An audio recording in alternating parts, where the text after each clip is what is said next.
En este vídeo vamos a hablar de la crisis del acceso a la vivienda que sufrimos en España y que se va acrecentando año tras año. Vamos a darte datos para intentar entender por qué estamos en esta situación y de dónde venimos. Hablaremos del modelo en el que producimos y consumimos vivienda en España, un modelo basado en la propiedad y en la mercantilización, y cómo este modelo, que viene de los tiempos del blanco y negro, nos ha puesto en crisis después de casi 60 años. Y por último, para terminar el vídeo, te hablaremos del modelo cooperativo de vivienda en cesión de uso, un modelo que hace énfasis en el derecho de uso de la vivienda y no en la propiedad. Un modelo que se ha desarrollado en los últimos años en España y que constituye una alternativa real para garantizar el derecho al acceso a una vivienda digna y adecuada, tal y como dice nuestra Constitución. Un modelo en el que pasamos de ser personas propietarias de vivienda a personas usuarias de vivienda. Empezamos hablando de un informe de Infojobs, un portal de empleo, y Fotocasa, un portal inmobiliario, en el que dice que los españoles invertimos el 40% de nuestro salario a pagar el alquiler. Este es un dato terrorífico, pero es más terrorífico saber que este ratio ha pasado del 28% en 2015 al 40% en 2019. Una subida de 12 puntos en 5 años. Esto quiere decir que los precios del alquiler han subido sin que los salarios suban de la misma forma. Pero este mismo informe también nos dice que el índice es diferente según los territorios. En Cataluña y Madrid la situación es aún más dramática, alcanzando porcentajes superiores al 55%. Esto es un dato demoledor, sobre todo teniendo en cuenta que el Banco de España nos dice que no es recomendable sobrepasar un intervalo superior al 30 o al 35% del porcentaje de la renta dedicada al pago de la vivienda. Este escenario que acabamos de describir es muy duro, pero bueno, solo estamos hablando del alquiler. En España todo el mundo sabe que alquilar es tirar el dinero, que lo ideal es tener una casa en propiedad. Culturalmente tenemos asumido que en algún momento de nuestras vidas tendremos que pedir una hipoteca para poder comprar una casa. Nuestra vida nunca será plena sin una casa en propiedad. Esta supuesta normalidad de la vivienda en propiedad en España se ve ratificada por los datos del INE. En 2019, el 76,2% de todas las viviendas en España tenían un régimen de tenencia de propiedad. La vivienda en propiedad no ha dejado de crecer en España desde los años 60, cuando suponía solamente un 50%. En 2001, la vivienda en propiedad llega a su máximo histórico superando el 82%. Pero el porcentaje de propietarios de vivienda en España se ha ido reduciendo en los últimos años, sobre todo a causa de la crisis inmobiliaria. Consecuentemente, el número de alquileres crece desde 2007, cuando pasa de un 13,6% a un 18,3% en 2019, casi 5 puntos en 12 años. Pero esta normalidad española de la vivienda en propiedad se pone en cuestión si nos comparamos con nuestros vecinos europeos. Según Eurostat, Suecia, Dinamarca y Holanda no llegan al 60% de propietarios, y en Austria, Alemania y Suiza la propiedad no sobrepasa el 50% del total. En Europa, España sigue la estela que marcan países de la esfera de la antigua Unión Soviética como Rumanía, Croacia o Hungría, en donde la propiedad es más hegemónica. En definitiva, en España queremos tener nuestra vivienda en propiedad. Si esto no nos ha quedado claro por nuestra experiencia personal, el barómetro del CIS de 2019 lo deja clarinete. El 81,8% de los españoles preferimos comprar una vivienda y tenerla en propiedad, frente al 12,9% que optan por el alquiler. Pero ese mismo barómetro del CIS de 2019 también nos dice que la mitad de las personas que viven de alquiler lo hacen porque no pueden comprar. En la situación actual, incluso después de la crisis de 2008, los españoles seguimos queriendo comprar vivienda, pero no tenemos ni ahorro ni acceso a financiación.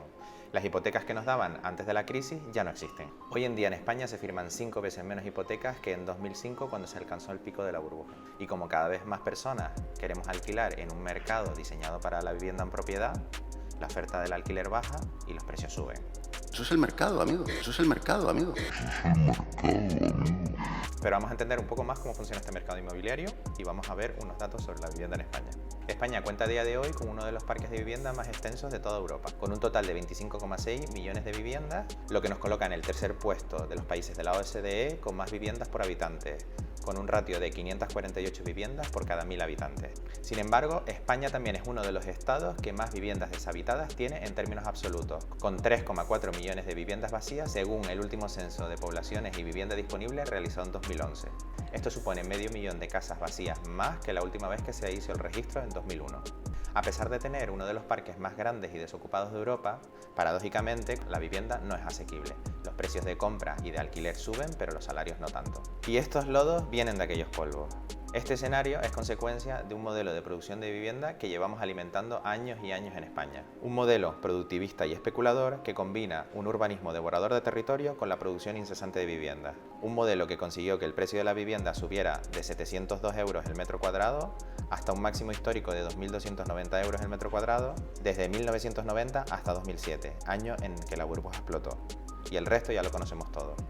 un endeudamiento de las familias y una crisis que nos dejó secos. Aleix Saló nos explica las claves de ello de forma gráfica en este vídeo llamado Españistán. Este modelo tiene sus cimientos en las primeras políticas de vivienda en la España franquista de los años 60. En un contexto marcado por la autarquía y por la necesidad de construir vivienda debido a la gran migración de personas del campo a la ciudad.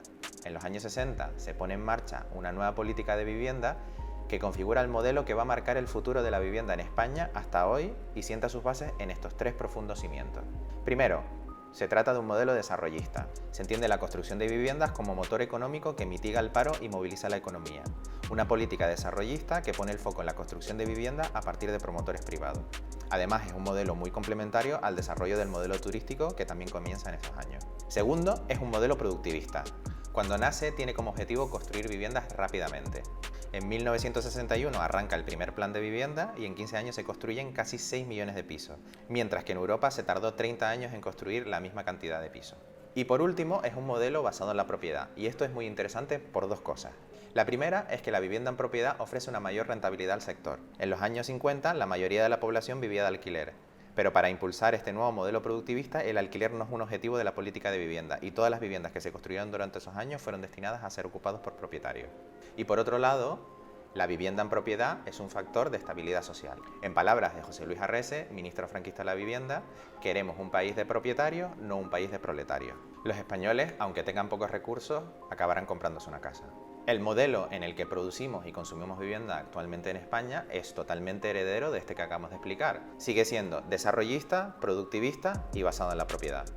La construcción de viviendas en España se convierte en un monstruo al que no se puede parar de alimentar. Se construye porque se vende porque hay hipotecas, una maquinaria que no pone el foco en las necesidades de la población, como cuánta vivienda hace falta, dónde o de qué tipo, sino que pone el foco en la construcción de viviendas como fin último, hasta que la burbuja estalla. Volviendo al barómetro del CIS de 2019, el 90% de los españoles creemos que el gobierno tiene que proteger de manera activa el derecho de los españoles a acceder a una vivienda digna. Precisamente el instrumento más poderoso de un Estado para proteger este derecho es la vivienda social. Según datos de Eurostat para 2011, España cuenta con un parque de vivienda social de más de 450.000 viviendas. Sin embargo, en datos relativos, la vivienda social en España solo representa el 2,5% de las viviendas principales, un número que la sitúa en los últimos puestos de Europa. Países Bajos presenta la mayor proporción de vivienda social con un 30%, seguido de Austria con un 24%, Dinamarca con un 20,9% y Suecia con un 19%. Los números de España también están a la cola si atendemos al número de viviendas sociales disponibles y a la proporción de estas viviendas en relación con su población. En el gráfico se puede observar cómo la media de la Unión Europea se sitúa en un 4%, es decir, 4 viviendas sociales por cada 100 habitantes, mientras que España no llega a alcanzar el 1%. A pesar de que en los últimos 30 años en España se han construido más de 2.300.000 viviendas con algún tipo de protección, según el Boletín Especial de Vivienda Social 2020 del Observatorio de la Vivienda, en España existe un parque de vivienda social, entendiendo la vivienda social como la vivienda de titularidad pública en alquiler, de 290.000 viviendas. Este parque ofrece cobertura solamente al 1,6% de los 18,6 millones de hogares que hay en España. Y esta diferencia entre las viviendas sociales construidas en los últimos 30 años y el parque de vivienda social actual se debe a que las lógicas de la vivienda en propiedad se han trasladado también a la vivienda social. La mayoría de las viviendas sociales que se construyen se destinan a la propiedad, por lo que con el tiempo se descalifican y se convierten en vivienda libre.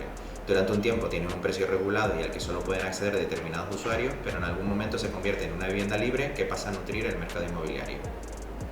La vivienda en alquiler es la que garantiza la estabilidad del parque de vivienda pública de un país, como sucede en los parques públicos de vivienda de otros países como Austria, Dinamarca o Países Bajos. Durante este vídeo hemos visto que el derecho al acceso a una vivienda digna en España no está garantizado. Y no solo eso, sino cada vez este derecho se va deteriorando más y más. Todo esto a pesar de que nuestra Constitución es muy garantista en este sentido y en el artículo 47 dice precisamente esto.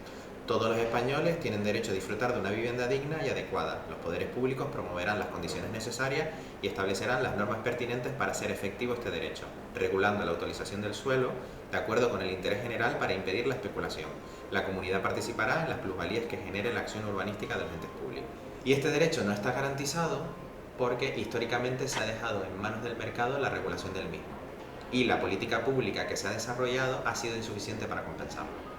Pero ahora viene la parte buena del vídeo. Te vamos a contar que existe otro modelo diferente de producir vivienda en España. Y mejor aún, es un modelo que ya es una realidad. Hace ya algunos años, algunos grupos de personas empiezan a impulsar proyectos alternativos en los que se pone en crisis el modelo productivista, desarrollista y basado en la propiedad. Y se empieza a gestar un modelo alternativo no especulativo de producción de vivienda. Un modelo que ya se desarrolla en otros países como Dinamarca y Uruguay y que es capaz de desmercantilizar este derecho a la vivienda. Se trata de las cooperativas de vivienda en cesión de uso. Actualmente existen ya más de una decena de proyectos de este tipo en convivencia, como La Borda o Entre Patios, y cientos de iniciativas en gestación y desarrollo. Como decíamos, este modelo rompe con todas las premisas del modelo convencional, el desarrollismo, el productivismo y el modelo en propiedad.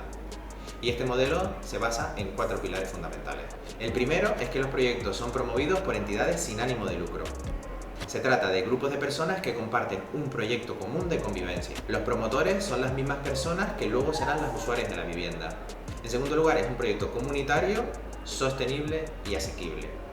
La motivación en las promociones tradicionales de vivienda es la rentabilidad, es decir, se construían viviendas para obtener un beneficio.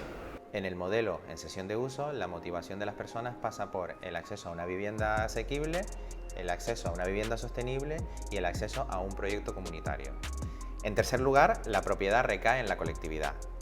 Y aquí está la clave, en la propiedad. El modelo se desarrolla a partir de cooperativas, pero a diferencia de las cooperativas tradicionales de vivienda, una vez que se construyen las viviendas no se hace la división horizontal, sino que la propiedad se mantiene en la cooperativa y las personas usuarias tienen un derecho de uso indefinido de las viviendas. Son iniciativas sin ánimo de lucro que plantean viviendas de propiedad colectiva. Precisamente, este es el factor diferencial del modelo. La persona que accede a la vivienda ya no es propietaria, sino usuaria. Y la vivienda deja de ser un bien de mercado para ser un bien de uso. Las viviendas que se produzcan en este modelo nunca pasarán a formar parte del mercado inmobiliario, sino que pasarán a formar parte de un parque de vivienda asequible y alternativo al mercado. La propiedad colectiva funciona como un mecanismo para proteger y blindar el modelo, lo que también permite poder desarrollar este tipo de proyectos en suelo público. Y en cuarto lugar, la última característica de este modelo es que se accede a través de una cooperativa mediante el pago de una entrada inicial y de una cuota de uso asequible a lo largo del tiempo. Hemos visto cómo en los años 60 en España se impulsa un modelo productivo de viviendas que nos convirtió en propietarios. Durante muchos años este modelo se ha mantenido y se ha perpetuado y ha demostrado no ser capaz de garantizar el derecho al acceso a una vivienda digna. Es el momento de apostar por un modelo que nos convierta en personas usuarias de vivienda y que nos permita precisamente acceder a una vivienda digna.